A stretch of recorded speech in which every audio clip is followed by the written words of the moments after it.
Italian Renaissance sculpture, the next part, with Michelangelo. Michelangelo is a high Renaissance artist. We saw his paintings in the Sistine Chapel. And we saw the other high Renaissance Italian artists that were they had those characteristics. Like one of them was pyramidal compositions, and not just for paintings. This is Michelangelo's Pietà, and it also has that pyramidal composition. It also has several other qualities we're going to talk about that are the high Renaissance aspect to his work. This is one of the really early works, one of the works that Michelangelo did as a very young man, just trying to enter the market as a sculptor, and it has those characteristics that one uses as a demonstration piece, the kind of thing you do to get more work by showing off your skill. The subject is Mary holding the dead body of Christ, which is Italian is called a pietà, which is the word pity.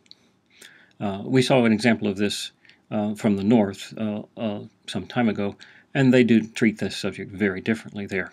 In Italy, they treat it almost not at all. This hardly ever occurs. This might be the only Italian instance I can think of. But you see Mary holding the dead body of Christ in her lap. We saw how in painting in the Mannerist period that some of the artists used the figure of Christ as a reference for images of Christ in paintings for the Mannerist period. I think it was probably used much later is sort of the definitive image of Christ, the face of Christ in this image is the definitive image of Christ, and it comes from Verrocchio's Christ in the Doubting Thomas. As I said, this is what you think of as a demonstration piece. It has much greater finish and polish, and it's executed with so much more greater level of detail than he ever used again in his life. And you can see that he was young and he was trying to show off, and because he was arguably the greatest sculptor ever lived. When he shows off, he does something extraordinary. When you place this in the High Renaissance in relation to the qualities of the High Renaissance that we talked about for painting, it has the pyramidal composition. It's very big at the base, smaller at the top, so that it has a stability that comes from that geometric, I guess conical, you could say, overall shape. It also has no motion. There's no nothing is happening.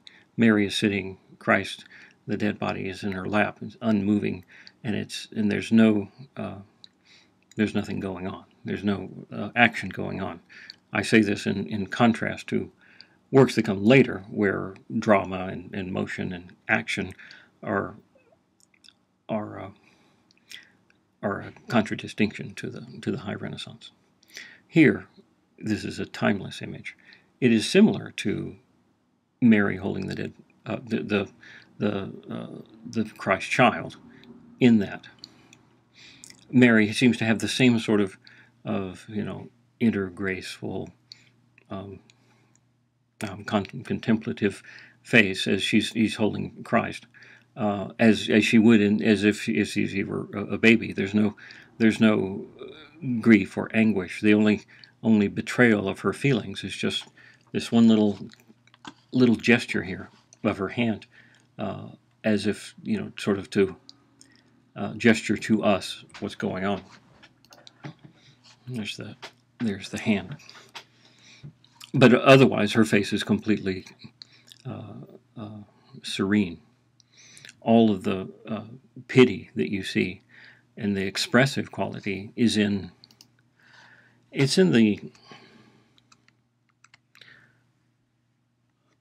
the modeling of the fabric and the drapery.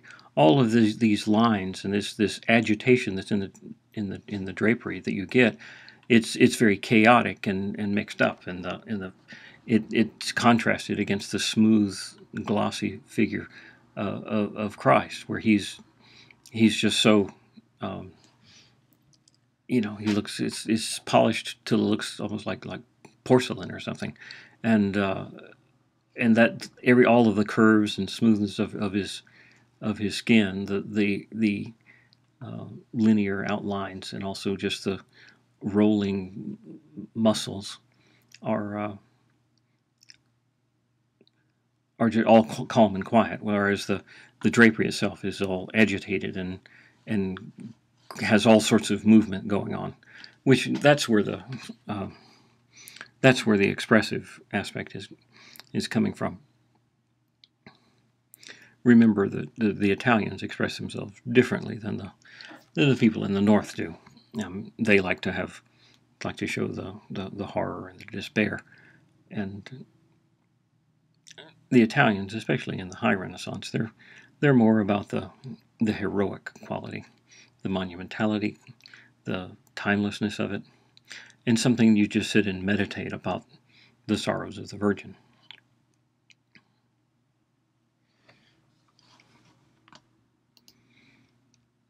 One of the points I want to make about Michelangelo's sculpture, and it's also sculpture in general, is that a sculpture here, when you say that it's naturalistic, people, when you look at this and see the body of Christ, it looks perfect. It looks exactly like a real human figure, and Mary's face. Everything looks so naturalistic and real in the fabric. But sculpture here is not a copy of a three-dimensional object. It's not as though he set up a woman playing the part of Mary and a man playing part of Jesus, and had them posed in this way, and then he copied it in a three-dimensional way, so as to make a three-dimensional copy, but in marble, as to that's not what sculpture is. It's not about copying three-dimensional aspects of the real world. It's about making this image you see and you interpret, and it's expressive in different ways, but its relationship as a three-dimensional form to the model is not necessarily a one-to-one thing. I point this out because there's all sorts of distortions that occur, especially in Michelangelo's work, and they're not obvious. I mean, in this one it's a little clearer in that when you look at the figure of Mary, and she's enormous in relationship to her son. She's too large. I mean, especially, and she's not consistently large either. She's like a giant in the lower part where her legs are. She must be the size of like a 12-foot tall person sitting for her legs, and then it gets a little bit smaller in proportion to her shoulders, and then her head is about the same scale that Christ is in, and that's just really, really odd looking when you think about it and see how it all fits together. If you're imagining this as an image of, or as a 3D copy of some sort of model, but it's not. It's more about the overall look, the lines, the shapes, the forms, what is being expressed, and you sort of forgive the absence of fidelity in copying nature, at least in terms of proportions. By the details have all sorts of I mean, it's so exquisitely detailed, and the carving is virtuoso kind of carving, where everything just looks perfect. And that's a strange sort of thing for an Italian when you think about it, because that's the kind of description you have for the northern artists, really, in that you forgive their inability to draw things because their surface detail is so great. Here, there's all sorts of wonderful surface details as well, but the overall look, the position of the figure underneath that, all that drapery, and its size and scale and relationship, is just all out of true in terms of if you think of it as a copy of a three-dimensional form, which is not, and it becomes evident in other works that he does as well. We'll see those. That he's not making copies. He's making sculptures, and those sculptures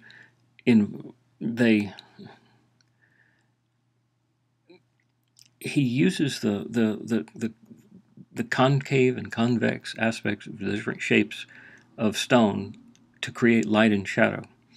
When light strikes on it and it creates these light and shadow patterns, those are the things. It's almost as if he's painting with light and shadow, using the marble as the medium to cast those shadows, or to receive those light, the lighted bits.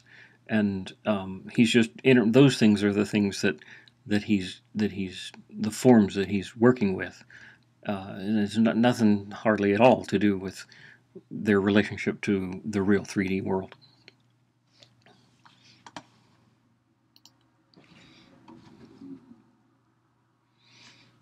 Here's if you were to look straight down on her, this band that goes across her chest, it's got Michelangelo's name. You can see how he's written it. Legend is that he came in one night and did this after he had finished it, because some people didn't know and didn't believe that he had done it.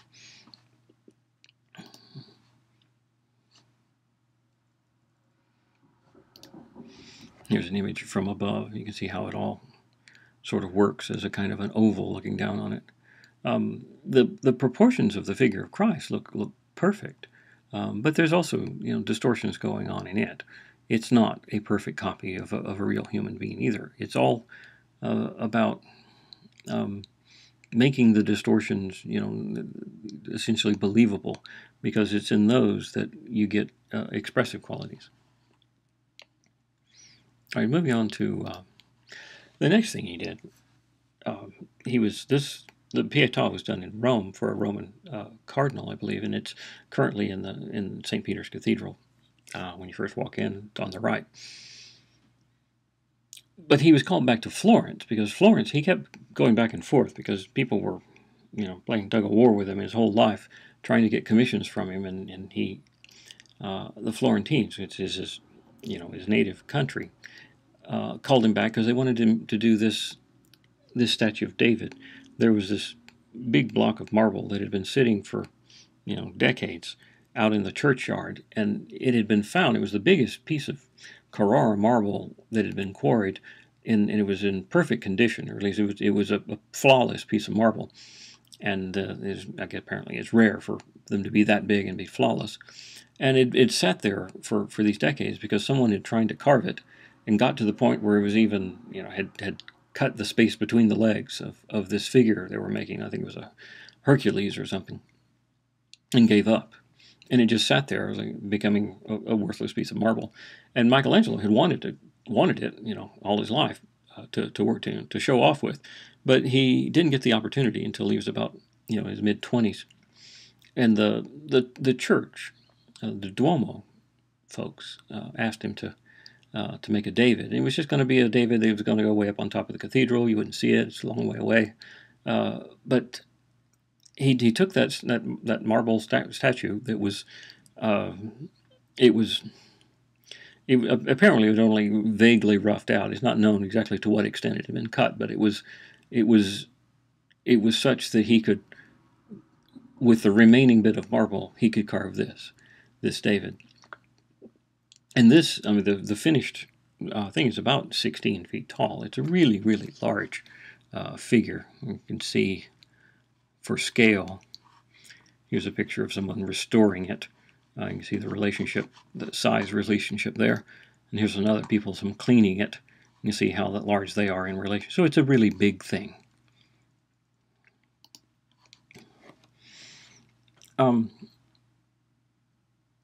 Let's talk about first of all, it's David, and it represents the city of Florence, just as the Verrocchio's David and the Donatello's David. And unlike those two, it tells a different part of the story.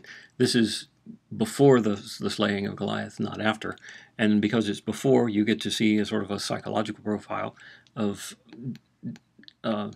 David kind of staring down his opponent. And this figure of David, as opposed to the other two, seems to have more wherewithal to kill a giant, because he's giant himself in terms of the actual sculpture is giant size, but he also seems to be a much more mature adult rather than a child, and that his ability to kill giants seems to be within himself more than a miraculous event from God. And this is more of a humanist thing. It's more about man being the measure, and it certainly has that psychological expression, different from what I'm going to show you here. This is an example. This is Polyclitus spearbearer. This is Greek from the classical period, and this is the sort of antecedent. This was the sort of thing that they would have known about, this kind of a statue, and as the measure of what antique sculpture was like. And this was their model.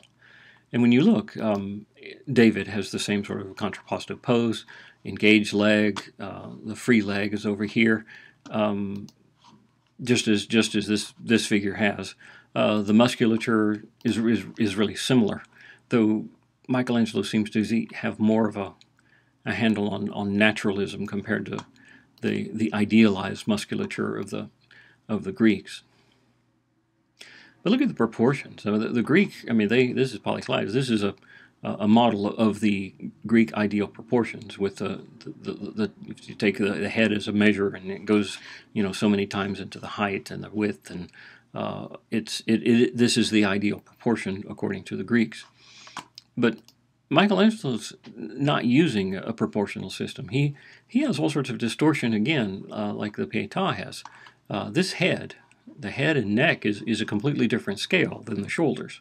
It's like from a different person, and the size of the hands is way out of proportion to the arm. The height, the midpoint is not in the proper midpoint. According, if you remember the Vitruvian Man by Leonardo, the proportions are just all out of whack.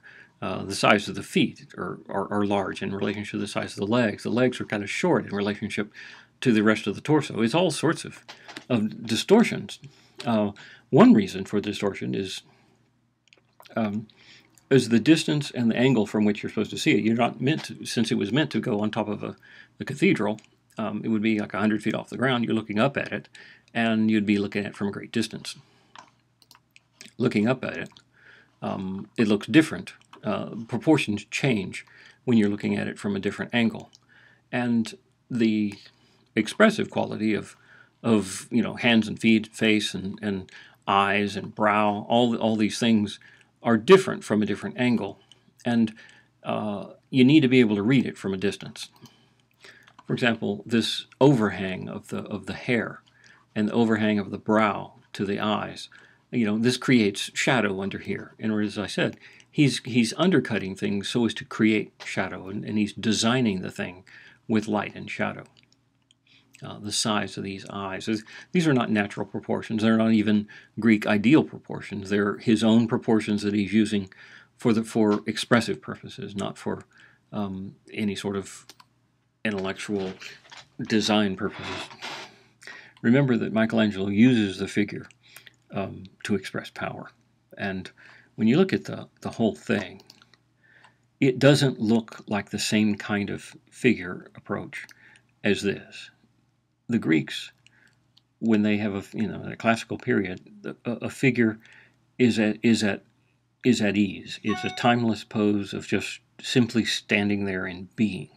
The contrapposto gives it a counterbalance, but just a little bit of tension and left and right asymmetry, and a little bit of curve of the body and in the sway of the body. That just gives a little bit of tension, but it's really a person at ease, just being. This David, this is more about power, in the sense that it's power in reserve. It looks like a coiled spring. It looks like at any moment something could happen. It's sort of like those images you see in westerns with a shootout where they show the the gunfighter just before the fight, and you just the tension mounts as you see their eyes, you see the hand next to the butt of the gun, and there's just something is about to happen. There's tension, and there, even though nothing is moving, there is the potential for motion, the potential for a great amount of power, and the potential for heroism. All of that is being expressed just in the subtle differences of between this outline of a figure and this one. This doesn't look like the spear bearer is about to do anything. He's just standing there and will be for all time. This is potential energy being expressed.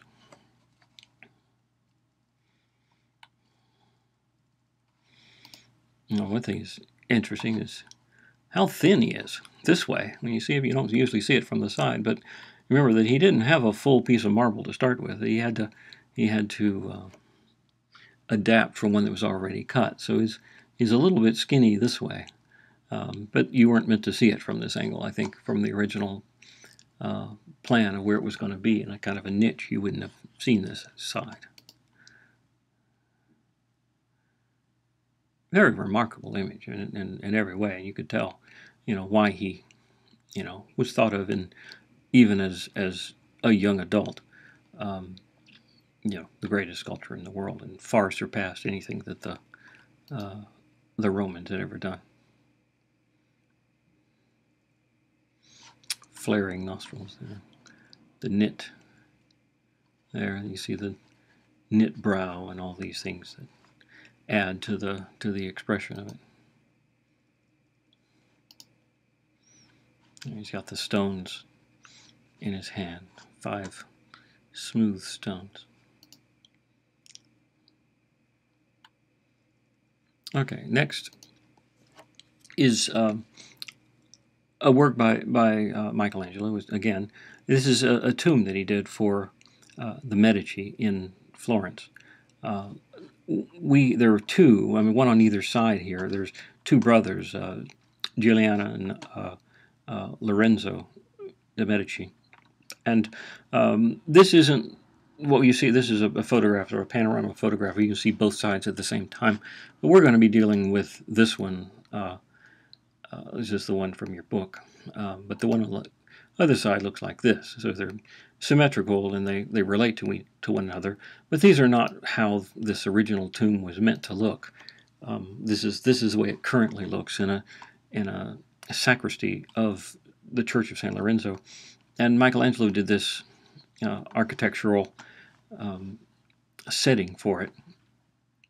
He did all sorts of architectural things for the Medici. He just made these drawings, and other people executed them. But the plans for all of these tombs that he did were changed over the course of time that he was making them, especially since he was being called by the Pope to Rome, and then he was called back to Florence, also back and forth. So lots of plans got to be changed. But this is what it currently looks like. I think there were supposed to be other sculptures down here. This is the actual tomb on either side.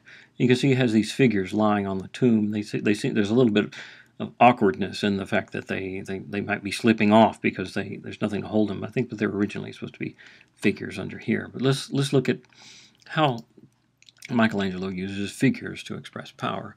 And again, this is the person in the tomb, and he's represented as a Roman warrior, or Roman Caesar, and he has that same sort of power that David has, but an even greater degree. And even though he's sitting erect, and he looks like he's about to stand up and do something wonderful.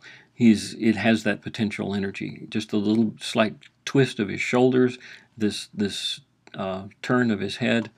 Look at the odd proportions. Again, with the neck and the head, the way the head turns this way at this angle, and the length of the neck, the massive pectoral muscles, and all these things. They're all part of this expressive quality to make him look like a Hercules figure, and that he's about to move. He's about to show action, and he has that potential for a great deal of energy. This is very much like the figures in the Sistine Chapel. All those figures they have the same sort of a bit of twist, a bit of projecting knee muscles and ligaments and bones, and that create a package of something that has that potential energy.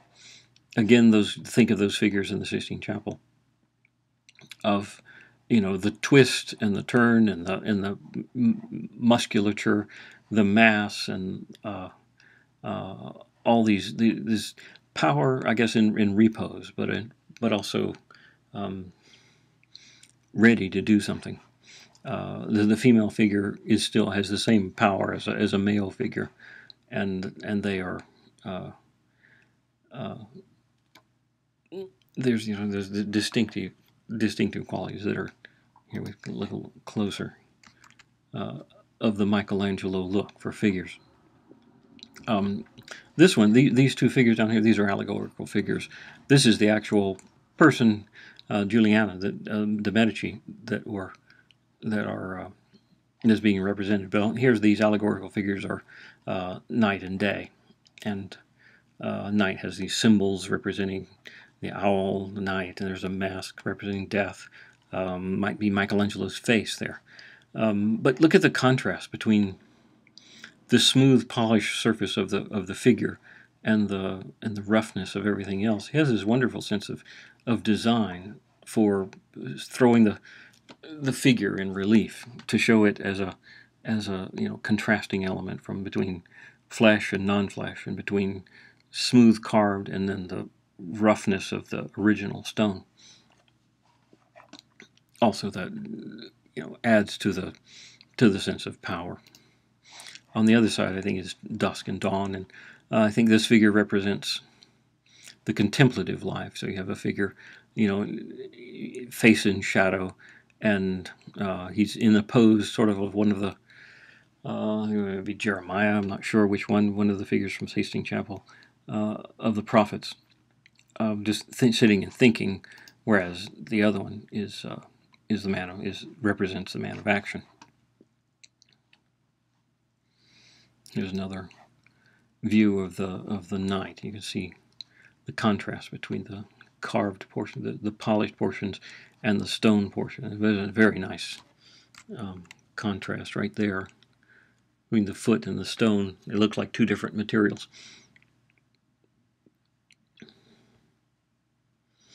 Let's move on to Giambologna. Giambologna is a Flemish artist who worked in Italy, and he's the only example we have of the Mannerist sculpture. We saw this change from High Renaissance painting to Mannerist painting. Now we're looking at High Renaissance sculpture changing to Mannerist sculpture, and the big change here is going from that potential energy of Michelangelo to actual energy, to real movement, or at least dramatized version of motion and action, so that the potential that you saw in Michelangelo is become actual here.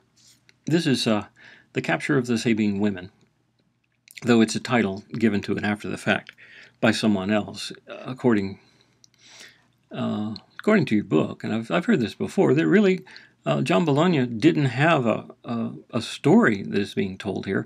This was just an exercise in his technical virtuosity in representing figures, and a combination, a group of figures in an inordinately complex pose.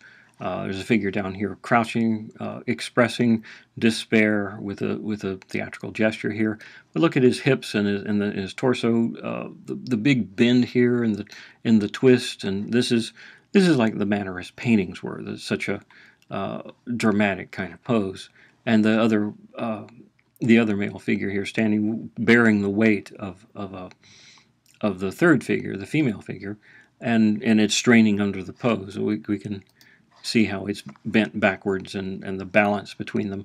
You can imagine how difficult this was to conceive of a thing. It's all carved out of one piece of marble.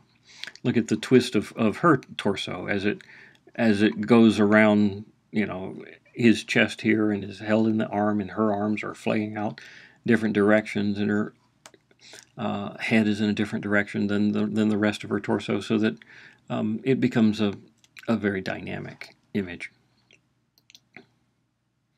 It also is it's complex, is in that it's meant to be viewed from all around. There is no one front. You have to walk all around it to see all the different looks that you could get to take the whole thing in. You need to look at it from all different directions. I don't seem to have all the possible directions, but there's right now it's in a loggia outside in the piazza in front of the Palazzo Vecchio in Florence, and this is the same area, just a little to the left is where Michelangelo's David was put. After he carved the David, and people saw it, they didn't want to put it on the cathedral anymore. That was too far out of the way, and they wanted to use it as a propaganda thing to represent their city. So they put it in the middle of the town square, in the piazza in front of the Palazzo Vecchio. And in that place, there's this loggia, which includes this sculpture as well. So, Mannerist sculpture is in relationship to Mannerist, to High Renaissance sculpture, similar to the paintings. It doesn't. This instance of it doesn't have that much in terms of distortion that Mannerist painting has, but it does have the drama and the action. Okay, last we're going to move on to architecture. And for architecture, like the sculpture, we're going to move back to the 1400s to see what was going on there. In the 1400s, we last saw Brunelleschi with he did the Dome, and he did the San Lorenzo Church and the Hospital of the Innocent. And we saw how he had interpreted antique sculpture and made it his own sculptural version of it, which included Gothic aspects, the gray and the white stone contrast. It was a Brunelleschi thing.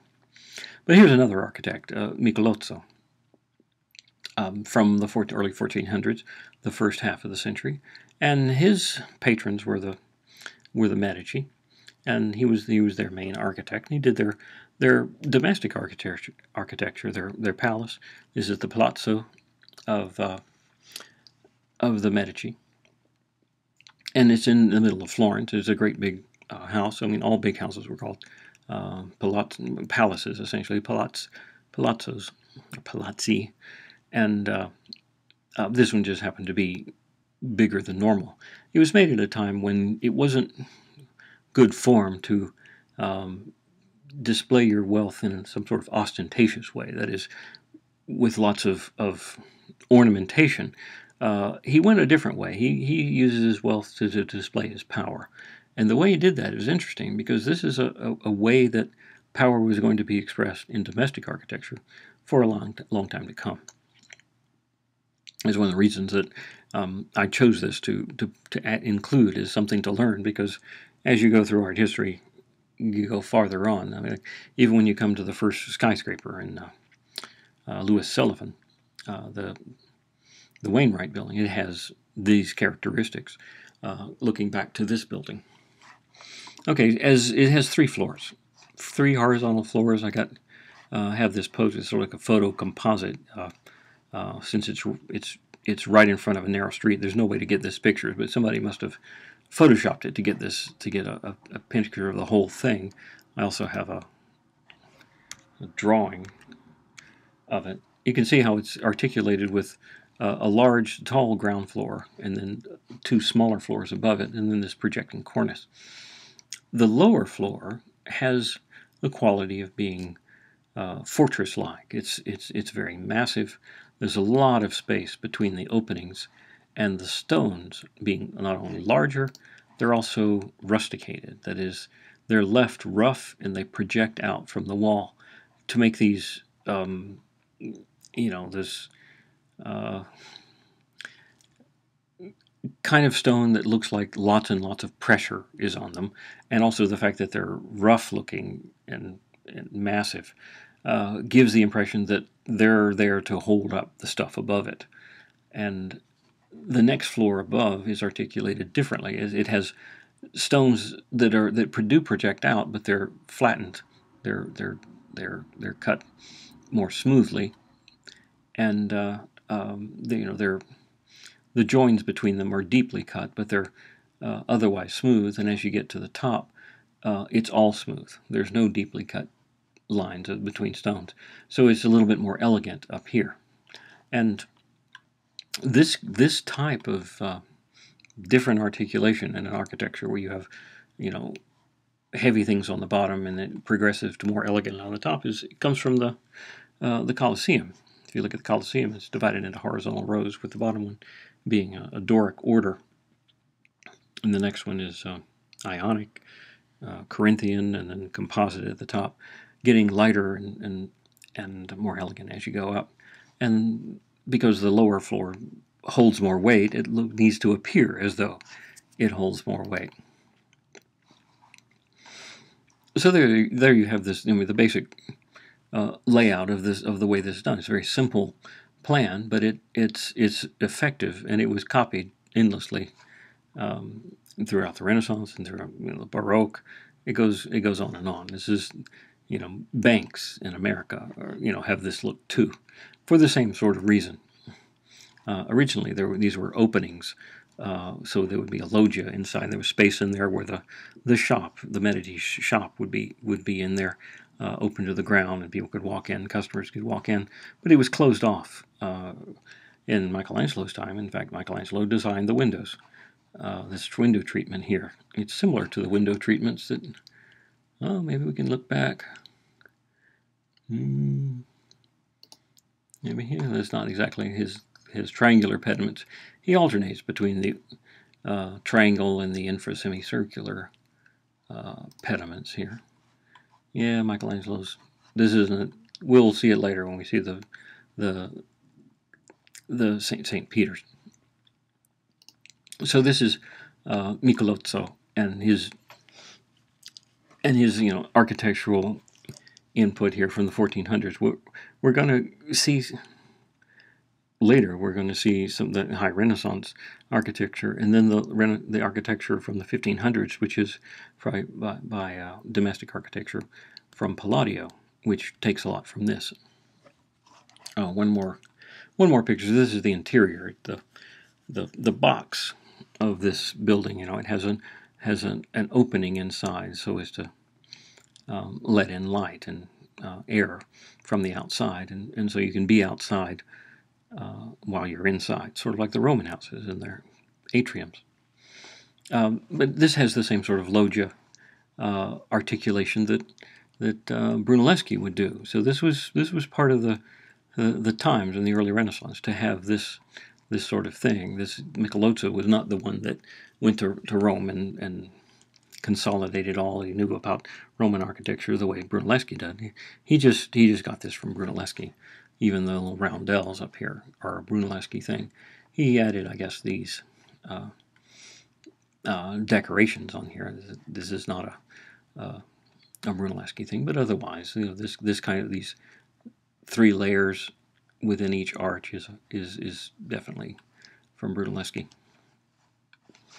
Okay.